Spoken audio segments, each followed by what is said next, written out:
2층 성전과 또 3층 성전에 계신 분들, 또 인터넷으로 예배하는 모든 분들에게도 동일한 하나님의 은혜가 그곳에 함께 하실 줄로 믿습니다. 저는 오늘 온전한 기도를 드립시다.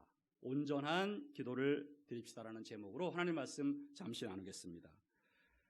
여러분, 기도에는 온전한 기도가 있고요, 온전하지 못한 기도가 있습니다.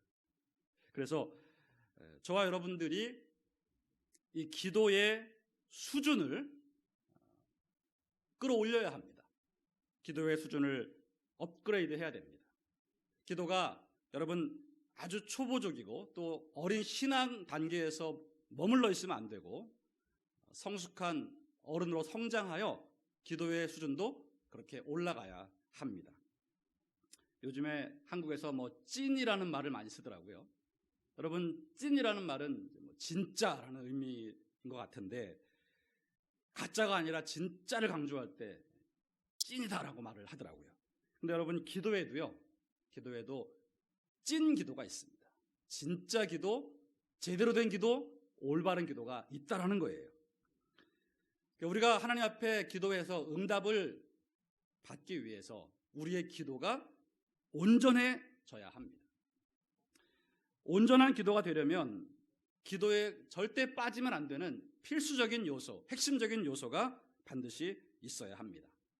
여러분, 어린 아기가, 이제 갓 태어난 아기는 아무것도 다른 거 하지 않습니다. 그냥 무조건 자기의 필요를 울음으로 표현합니다. 막 울고 불고 난리를 치면 부모들이 모든 걸 다 공급해 줍니다. 그래서 여러분, 이 영적으로도 우리가 갓 태어나고 초신자 때에는 우리가 영적인 신생아이기 때문에 하나님께서 우리가 막 막무가내로 구하는 기도, 어린아이가 울며 보채는 것 같은 기도, 내 필요한 것만 일방적으로 구하는 기도에 있어서도 하나님이 응답을 하셔요. 그 기도도 기도기 때문에 하나님이 응답을 하십니다. 아직은 영적인 신생아이기 때문에 다른 걸 요구하지 않으세요. 그냥 울부짖고 하나님께 뭐든지 기도하면 하나님이 빠르게 응답을 하십니다. 자, 그런데 여러분, 처음엔 이렇게 하나님 응답하시지만 점점 이런 식의 기도에 하나님이 응답을 더디하십니다. 왜냐하면 하나님은 우리의 신앙이 자라기를 원하십니다. 그래서 어른답게 좀 더 성숙한 기도를 하기를 원하십니다. 여러분, 신생아 갓 태어난 아기와는 어떤 관계가 형성되지 않고 부모가 일방적으로 아기에게 공급을 합니다. 그런데 세월이 지나고 아이가 자라면 자랄수록 이제 부모와 자식은 일방적으로 구하는 것이 아니라 부모와 자녀라는 관계가 형성되고 그 관계에 기반해서 부모가 자녀의 요구를 들어주는 것이거든요. 하나님도 마찬가지인 것입니다. 하나님은 이제 우리가 신앙의 기간이 있고 또 하나님과 동행한 시간이 있으면 있을수록 이제는 막무가내로 기도하는 것에 응답하지 않으시고, 그런 기도를 이제 잠잠히 좀 보류하시면서 하나님과의 관계를 기반으로 한 온전한 대화, 그리고 그런 기도를 요구하시는 겁니다.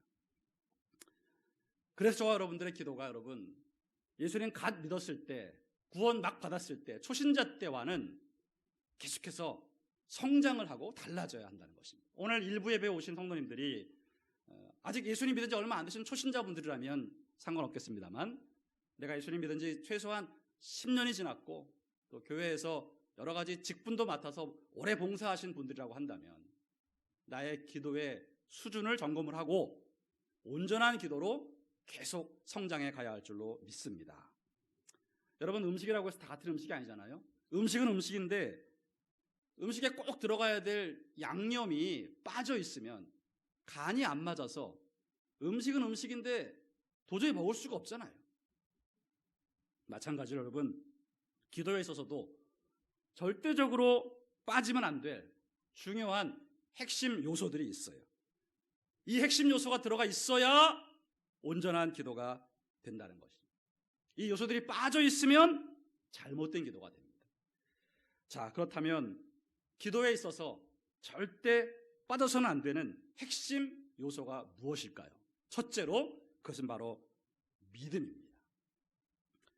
기도에 있어서 가장 중요한 핵심 요소, 절대 빠지면 안 되는 요소가 믿음이다. 오늘 성경 본문 말씀 24절입니다. 24절 다시 한번 보시면, 그러므로 내가 너희에게 말하노니 무엇이든지 기도하고 구하는 것은 받은 줄로 믿으라. 그리하면 너희에게 그대로 되리라. 여러분, 오늘 이 본문에서 주님이 강조하시는 핵심 포인트는 믿으라는 거예요. 믿으라는 거. 무엇이든지 기도하고 구하는 것은 받은 줄로 믿으라. 그리하면 너희에게 그대로 될 것이다. 바로 여러분, 주님은 지금 너희들이 기도하고 구하는 것은 좋은데 그것만으로는 안 된다. 기도하고 구한 것은 받은 줄로 믿어야 한다. 그 믿음을 지금 강조하고 계시는 거예요. 여러분, 왜 하나님이, 예수님께서 우리에게 기도하고 구한 것은 받은 줄로 믿으라고 말씀하실까요? 우리가 믿지 않기 때문이에요. 기도를 하긴 하는데 이 기도가 정말 응답될 것을 확실히 믿는 분들이 많지 않아요. 그래서 예수님은 하나님을 믿는 믿음으로 기도하라는 것입니다. 하나님이 어떤 분이시냐?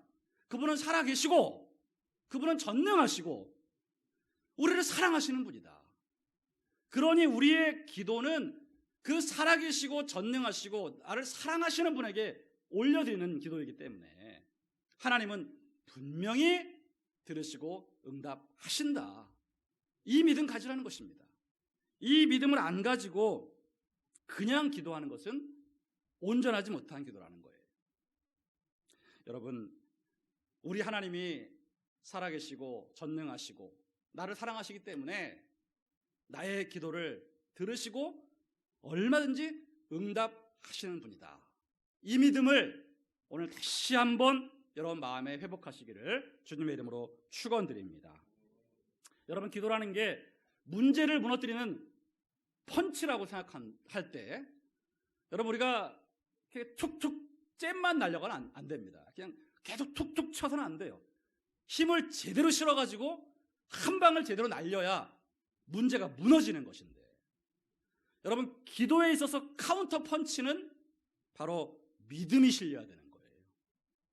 믿음을 실어서 강력하게 기도할 때 그 기도가 힘이 있어서 문제가 무너지는 것인데, 우리가 그냥 믿음을 빼고 계속 잼만 날리고 있는 것입니다. 하는 둥 마는 둥 기도에 신용만 하고 있으니까 응답이 되지 않는 것이죠. 믿음이 빠진 기도는 온전하지 못한 기도입니다. 우리는 기도하면서 이 기도가 이루어질 것을 믿어야 합니다. 단순히 기도를 많이 하고 오래 하는 것만이 좋은 것이 아닙니다. 많이 해야 하고 오래 해야 되겠지만 만약 거기에 믿음이 없다면 그것은 무의미한 행위가 됩니다. 믿음 없이 1시간 기도하는 것보다 믿음을 갖고 한마디 기도하는 것이 더 강력하다는 거예요. 그럼 여러분, 우리가 기도에 있어서, 내 기도에 있어서 내가 하나님을 향한 믿음을 분명히 갖고 이 기도를 내가 이미 응답 받은 줄로 믿고 기도하고 있는지를 잘 점검하시기를 바랍니다. 마태복음 6장 7절에 예수님 이런 말씀하셨습니다. 우리 같이 읽겠습니다. 시작. 또 기도할 때에 이방인과 같이 중언부언하지 말라. 그들은 말을 많이 하여야 들으실 줄 생각하느니라. 여러분, 예수님이 너희 기도할 때에 이방인과 같이 기도하지 말라고 말씀하셨어요. 그들처럼 중언부언하지 말라고 말씀하셨어요. 여러분, 여기서 말하는 이방인들은 예수님을 안 믿고 하나님을 모르는 우상 숭배자들입니다. 그런데 이 사람들은 말을 많이 하여야 들으실 줄 생각한다고 했어요. 그러니까 우상 앞에 기도하는 사람들은 그 우상에 대한 분명한 믿음도 없고 관계도 없기 때문에 그냥 내가 뭔가를 막 많이 말을 하고 뭔가를 오래 하면 응답할 거라는 이런 막연한 생각을 갖고 기도했던 거예요. 그래서 이방인들은 중언부언을 했는데, 이 중언부언이라는 말은 주문을 외우듯이 의미도 없는 이상한 소리를 계속 반복하는 거예요. 반복하는 거예요. 여러분, 불교에도 그렇고 또 무슨 일본의 이상한 그런 그 이단들, 남묘 호랑개교 같은 것들, 이런 것들 보면 다 주문이 있습니다. 긴 주문이 있어요. 이걸 막 계속 중얼거리죠. 이슬람교에도 계속해서 끊임없이 중얼거리는 기도문이 있습니다. 가톨릭에도 이 마리아에게 올리는 무슨 기도라고 해서 그거를 계속 오랜 시간 읽는 그런 기도 형태가 있습니다. 여러분, 이렇게 사람이 그 의미를 분명히 알지도 못하면서 인간적으로 만들어낸 주문을 계속 읽는 것, 이런 것들이 예수님 말씀하신 중언부언이었습니다. 당시 우상숭배자들은 그렇게 그냥 자기들이 믿는 신에게 뭐든지 오래 하고 많이 하면 될 줄 알고 그렇게 기도했다고 말하고, 예수님은 너희는 그렇게 기도하지 말라고 말씀하시는 거예요. 헛된 우상에게 하는 기도나 그렇게 하는 것이지 하나님께 하는 기도는 절대 그렇게 하는 것이 아니다. 하나님을 분명히 믿고 그분이 내 기도에 응답하신다는 믿음을 갖고 간단하게 하라는 거예요. 간단하게. 믿음 없이 그냥 우왕좌왕 시간만 끌고 뭔가를 내가 막 많이 하면 될 거라는 생각은 잘못된 것이다. 오늘 여러분의 기도를 점검하시기를 바라요. 나는 진정 하나님의 사랑과 능력을 믿고 내 기도에 응답하시겠다고 하신 약속을 믿고 내가 지금 구한 것은 받은 줄로 믿고 기도하고 있는지 그 믿음을 점검하시기를 바랍니다. 많은 성도들이 기도를 하긴 하는데 믿음 없는 기도를 하고 있습니다. 의심, 반신반의, 아니면 그냥 허공에 대고 하소연, 신세한탄, 푸념하듯이 기도하고 있습니다. 여러분, 기도는 그렇게 하면 안 됩니다. 내가 지금 입을 벌려 단 한마디를 기도해도 하나님이 살아계시고 그분이 내 기도를 들으시겠다고 하셨고 그분은 내 기도를 들어 응답하실 능력과 사랑이 있는 분이다. 지금 그분이 내 앞에서, 내 안에서 내 기도를 듣고 계신다. 이 믿음을 갖고 내 기도가 또한 응답되었음을 끊임없이 상상하면서 바라보면서 믿음으로 기도해야 되는 것입니다. 여러분이 기도를 간절히 하고 나서 끝나고 나갈 때 꼭 하셔야 될 게 뭐냐면 여러분 마음속에 그 기도가 이루어졌음을 상상하는 거예요. 이미 기정사실화되었다. 이것이 이루어졌다라고 여러분들이 상상해야 되는 것입니다. 이게 여러분 안 되면 여러분의 기도가 온전하지 못한 기도가 됩니다. 약한 기도가 됩니다. 꼭 여러분들의 기도에 믿음을 보완하셔서 믿음으로 온전한 기도하시기를 예수님의 이름으로 축원합니다. 두 번째로 또 하나의 기도에 있어서 꼭 빠지면 안 되는 핵심적 요소가 무엇이냐? 바로 사랑입니다. 25절 말씀, 오늘 본문 25절 말씀 우리 함께 읽겠습니다. 서서 기도할 때에 아무에게나 혐의가 있거든 용서하라. 그리하여야 하늘에 계신 너희 아버지께서도 너희 허물을 사하여 주시리라 하시니라. 여러분 예수님 말씀 분명히 기억하십시오. 서서 기도할 때에 용서해야 한다.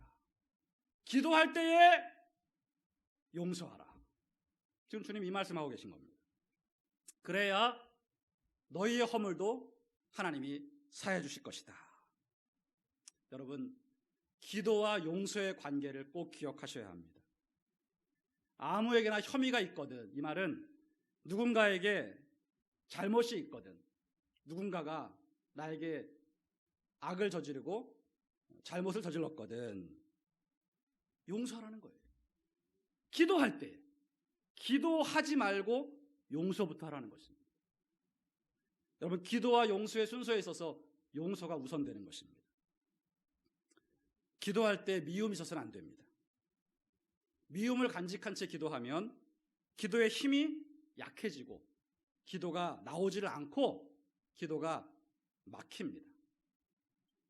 여러분 그래서 기도할 때에 우선적으로 내 마음의 미움과 증오의 문제를 해결을 해야 합니다. 예수님께서는 제단에 예물을 드리려다가 혹시 형제에게 원망 들을 만한 일이 생각이 나거든 예물을 그냥 놔두고 먼저 가서 그 형제와 화목하고 그 다음에 와서 예물을 드려라 이렇게 말씀하고 계세요. 하나님께 예배 드리는 것조차도 여러분 누군가와 원망 들을 만한 일이 생각나거든 화해부터 하고 와서 예배 드리라는 것입니다. 이것이 주님 가르쳐주신 순서인데 우리는 이 순서를 계속 거부를 합니다. 예배는 드려야죠. 예배는 드려야 되니까 내가 예배는 안 빠지겠는데 용서하고 사랑하는 것은 그건 지금 하고 싶지 않고 급한 것도 아니고 이런 식으로 우리가 자꾸만 예수님 말씀하신 순서를 바꿔버리는데 주님은 분명히 여러분 예배드리기 전에 형제와 화목하고 오라고 가르쳐 주셨어요.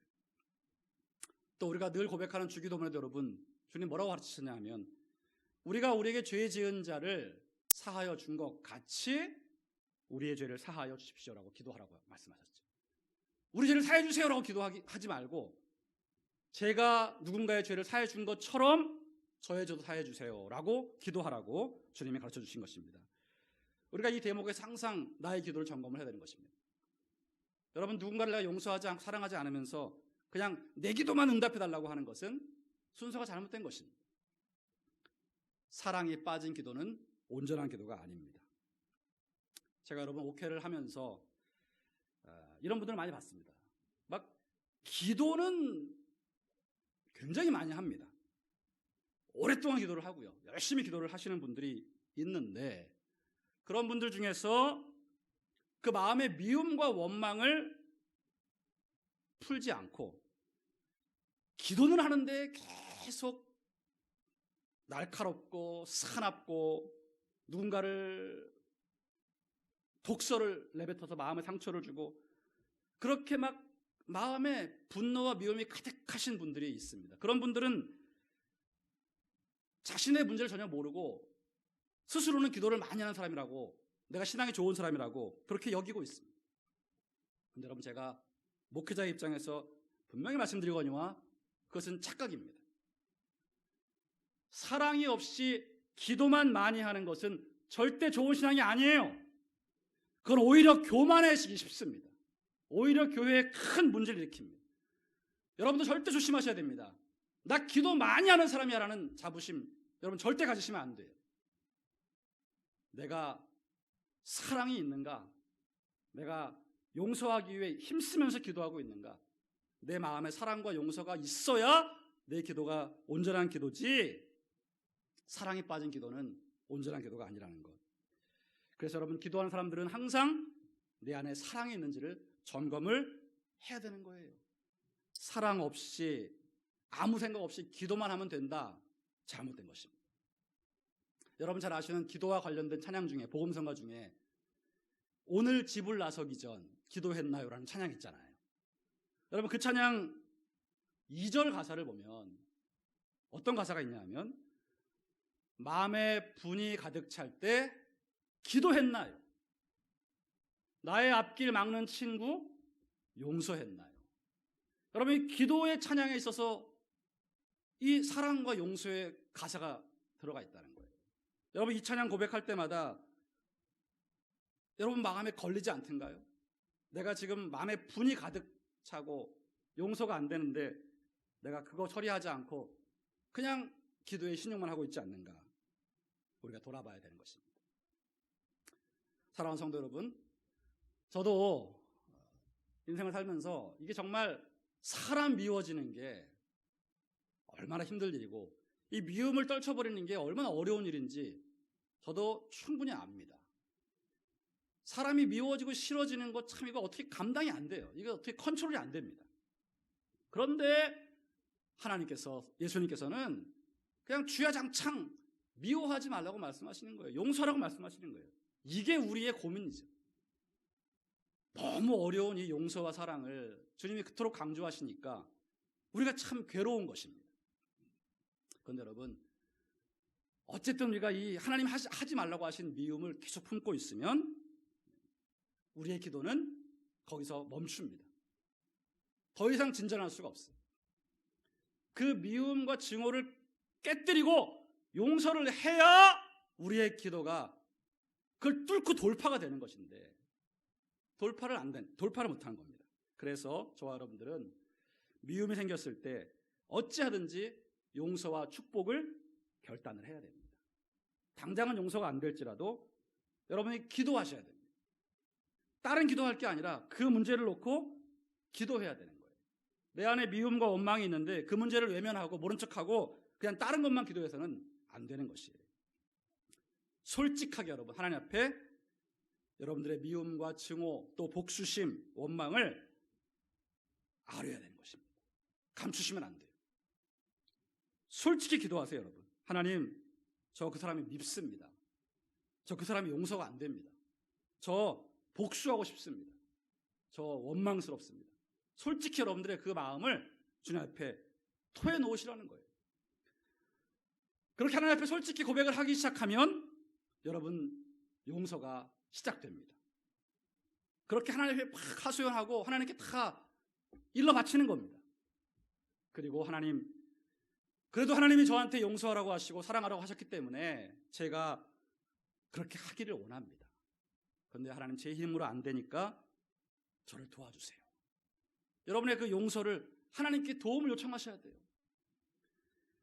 여러분, 제가 분명히 말씀드리거니와 여러분들의 그 악한 미움의 마음을 하나님께 솔직히 토로해 놓으시고 그분께 도와달라고 진실하게 요청하시면 반드시 여러분 안에 용서가 시작이 됩니다. 이루어져요. 근데 여러분들이 그 기도를 아예 안 하려고 하니까, 기도를 아예 시작도 안 하니까 용서가 안 되는 것입니다. 미움과 증오의 문제를 감추지 마시고 하나님께 솔직히 토해 놓으시고 하나님의 도우심을 구하다 보면 하나님이 반드시 역사하셔서 여러분 안에 내가 도저히 할 수 없는 그 사랑과 용서가 시작이 되는 것입니다. 그렇게 해서 여러분 끊임없이 내 안에 미움과 증오를 다 치워버리고 누구에게도 원망하지 않고 할 수 있는 한 모든 사람과 더불어 화목하고 사랑하며 지낼 때 그 상태에서 드리는 기도가 응답받는 온전한 기도가 된다는 것입니다. 그러므로 여러분, 내 기도가 온전해지기 위해서는 내 안에 사랑이 있어야 한다는 것을 꼭 기억하시기를 예수님의 이름으로 축원드립니다. 또 하나 마지막으로 여러분, 우리 기도에 있어서 꼭 빠지면 안 될 핵심 요소가 있습니다. 그것은 바로 순종입니다. 여러분, 순종이 제사보다 낫다는 말씀 들어보셨죠? 그런데 여러분, 같은 말입니다. 마찬가지로 순종이 기도보다 낫습니다. 여러분, 우리가 하나님 말씀을 버리고 순종하지 않으면 우리의 기도 역시 버려집니다. 사무엘이 사울 왕한테 뭐라고 말했냐면, 당신이 하나님 말씀을 버렸으므로 하나님도 당신을 버려 왕이 되지 못하게 하셨나이다, 이렇게 말씀하셨어요. 여러분, 누구나 마찬가지입니다. 하나님의 말씀을 버리면 하나님도 그 사람의 기도를 버릴 수밖에 없습니다. 그래서 여러분, 우리가 하나님 말씀대로 살지 않으면서 기도만 열심히 한다? 이거 굉장히 위험한 것입니다. 우리가 오늘 주목할 한 군데 말씀이 있는데 바로 잠언 28장 9절 말씀입니다. 우리 함께 읽겠습니다. 시작. 사람이 귀를 돌려 율법을 듣지 아니하면 그의 기도도 가증하니라. 여러분, 무작정 열심히 기도만 하면 되는 것이 아닙니다. 자칫하다가는 내 기도가 가증스러운 기도가 될 수도 있어요. 어떤 기도가 가증스러운 기도냐? 귀를 돌려 율법을 듣지 않는 것입니다. 귀를 돌려 율법을 듣지 않는다는 말은 의도적으로 고의적으로 하나님 말씀 거부하는 것입니다. 하나님 말씀대로 안 살겠다는 거예요. 그리고 기도만 하겠다는 것입니다. 자, 이렇게 되면 그 기도는 가증한 기도가 된다. 여러분, 온전한 기도가 되려면 기도만 해서는 되는 게 아니라 내 삶이 하나님 말씀에 순종을 해야 돼요. 그 순종이 수반된 기도가 온전한 기도라는 것입니다. 물론 우리가 100% 완벽하게 하나님 말씀을 지킬 수는 없어요. 하지만 끊임없는 회개와 결단이 있어야 한다는 거예요. 그런 자세 없이 내 삶은 하나님 말씀과 전혀 상관없는 삶을 살면서 내 필요를 얻기 위해 기도만 한다? 그것은 하나님을 기만하는 행위가 되는 것입니다. 여러분, 오늘 꼭 기억하시기 바랍니다. 하나님은 우리의 기도보다 우리의 삶을 더 주목하신다. 하나님 우리가 어떤 기도를 하고 있느냐를 보시기보다는 어떻게 살고 있느냐를 보십니다. 그러므로 우리가 맹목적으로 기도만 할 것이 아니라 내 삶에 있어서 하나님의 말씀에 대한 순종이 있느냐를 꼭 점검을 하셔야 됩니다. 자, 그런 맥락에서 우리가 기도할 때 우리의 기도의 대부분은 사실 항상 회개가 돼야 돼요. 우리가 하나님께 여러분 우리 기도의 90% 이상이 뭔가를 요구하는 거 아니겠습니까? 뭘 주십시오인데 사실 여러분 뭘 달라는 기도는 한 10%만 해도 되고요. 이미 안 해도 하나님이 알아요. 그런데 우리가 진실한 마음으로 회개하는 것은 너무 기도의 분량이 작다는 거죠. 우리는 하루 종일 죄를 짓고 하나님 앞에 온전치 못한 삶을 살기 때문에 사실 우리의 기도의 대부분은 회개가 돼야 돼요. 내가 순종해야 되는데 순종하지 못한 것에 대한 회개가 있어야 최소한의 순종인데 회개도 없고 뉘우침도 없고 깨달음도 없고 엉망으로 살면서도 나는 그냥 기도한다. 이것은 우리가 방금 읽은 대로 가증한 기도가 될 수 있다는 것입니다. 여러분 한번 생각해 보세요. 여러분 다 자식들이 있잖아요. 여러분의 아들과 딸들이 있단 말이에요. 그런데 여러분들이 그 아이들한테 그들이 어떻게 사는지에 대한 여러분 관심이 있으시지 않나요? 그래서 우리 애들이 하나님 잘 믿고 남들에게 해끼치지 않고 가정 잘 지키고 말이죠. 뭐 술, 담배, 마약 같은 거 안 해야 되고 사기치지 말아야 되고 나쁜 짓 하지 말아야 되고 이렇게 우리 아이들이 살기를 여러분 다 바라시잖아요. 그래서 아이들한테 때때로 그런 말 할 거 아닙니까? 야, 너 가정 잘 지켜야지. 너 어디 가서 그런 이상한 짓 하고 있어. 너 가정 잘 지켜라고 분명히 말씀하실 거라고요. 자, 근데 여러분 그렇게 말했는데 여러분 자녀가 여러분한테 와가지고 아버지, 엄마 내가 어떻게 살건 참견 마세요. 아니 상관 마시라니까 이래라 저래라 하지 마세요. 나는 내가 그냥 알아서 살 거예요. 그리고 그냥 당신은 내가 필요할 때 달라고 하면 주기만 하시면 돼요. 나한테 참견 말고 내가 필요할 때 돈만 주시고 빨리 유산 물려주시고 내가 필요할 때만 그냥 나한테 뭐 공급만 하시면 되지 내가 어떻게 살건 상관하지 마시라니까요. 자, 이렇게 여러분 자식이 여러분한테 말했다고 치자고. 그러면 여러분 어떻게 하시겠어요? 여러분 기분이 어떻겠어요? 정말 자식이지만 몹시 불쾌할 겁니다. 여러분. 아마 모욕감을 느낄걸요? 이놈의 자식이 이게 어디서 엄마 아빠가 제대로 살아라 바르게 살아라고 얘기하는데 그건 상관하지 말고 필요한 것만 내놓으라고? 여러분 아마 흥분해서도 길게 뛸 겁니다. 아무리 자식이라도 아주 꼴 보기 싫을 거예요. 여러분 우리가 혹시 하나님께 이런 태도로 살아가고 있지는 않습니까? 하나님이 원하시는 삶, 하나님이 요구하시는 삶은 관심도 없고 살아갈 노력도 하지 않고 그저 하나님은 나한테 필요한 것만 그때그때 내놓으면 된다. 그게 우리의 기도 아닌가요? 그러면 여러분 하나님이 좋아하시겠습니까? 이건 하나님이 심히 언짢아 하실 기도가 되는 것입니다. 그래서 아까 읽은 성경대로 그 기도가 가증스러운 기도가 될 수 있다는 거예요. 하나님이 도저히 들을 수 없는 기도라는 거예요. 그래서 여러분 이 구약의 여러분 선지서를 보면 선지서가 분량이 많거든요. 뭐 이사야, 예레미야, 호세야, 요엘, 아모스, 오바댜, 요나, 미가, 나훔, 하박국, 스바냐, 학개, 스가랴, 말라기 이게 다 선지서인데 구약에 되게 많은 부분인데 그 선지서의 많은 분량의 여러분 내용을 읽어보면 사실 한 가지예요. 뭐냐면 이스라엘 백성들이 하나님 뜻대로 안 살면서 냅다 제사만 드리는 거예요. 그래서 하나님이 그 제사 그만하라는 거예요. 회개하고 내 율법을 따라 살지 않고 그냥 때만 되면 제사를 드린다? 그 제사가 도저히 받을 수가 없다는 거예요, 하나님이.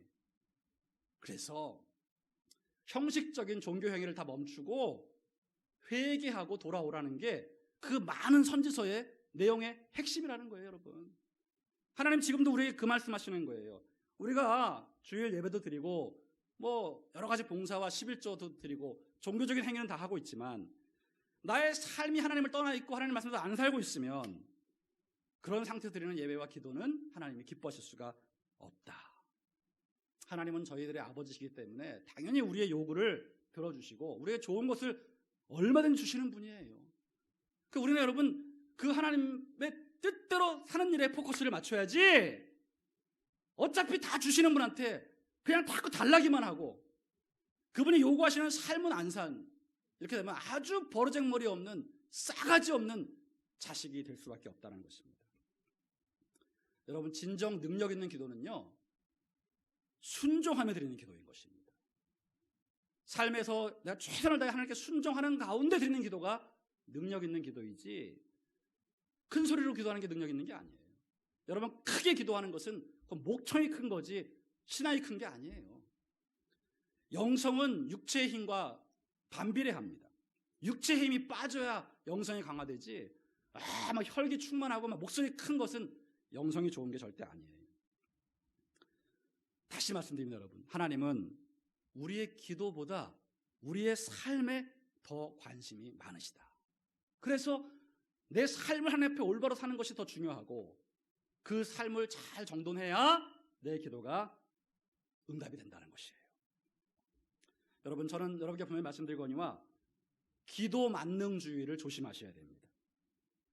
기도 만능주의라는 게 뭐냐 하면 하나님 앞에 어떻게 살든 상관없다. 거짓말하고 남 속이고 남 등치고 남을 죽이고 말든 그건 상관없고 그냥 기도만 열심히 하면 만사 오케이다. 이게 여러분 기도 만능주의입니다. 여러분 이게 대단히 위험한 것입니다. 물질 만능주의보다 더 위험한 것이 기도 만능주의예요. 기도만 하면 된다. 그냥 기도만 하면 된다. 잘못된 것입니다. 기도만 하시면 안 되고요. 기도에 반드시 필요한 핵심 요소 3가지가 꼭 따라와야 됩니다. 그 3가지는 바로 믿음이고 사랑이고 순종이에요. 믿음, 사랑, 순종, 이 3가지 요소가 기도에 반드시 갖춰져야 그 기도가 온전한 기도가 된다. 묻지마 기도는 안 됩니다, 여러분. 아유, 묻지마. 기도 어떻게 하는지 묻지 말고 그냥 무조건 하면 돼. 그냥 막 하면 돼. 오래 하면 돼. 많이 하면 돼. 열심히 하면 돼. 이 묻지마 기도가 여러분 위험한 거예요. 아닙니다. 하나님은 우리가 무조건 많이 기도만 하면 다 들어주시는 요술램프 속의 요정이 아니에요. 내 마음대로 꺼냈다 뒀다 하면서 내 필요할 때만 이용해 먹을 수 있는 그런 존재가 아니라는 것입니다. 여러분, 하나님을 대단히 경외하셔야 됩니다. 어디 여러분 싸가지 없이 하나님을 함부로 우리가 이용해 먹으려고 하고 하나님 앞에 삶은 상관하지 마시고 필요한 것만 내놓으라고 함. 이거 여러분 정말 버르장머리 없는 거예요. 하나님을 지극히 경외하셔야 되고요.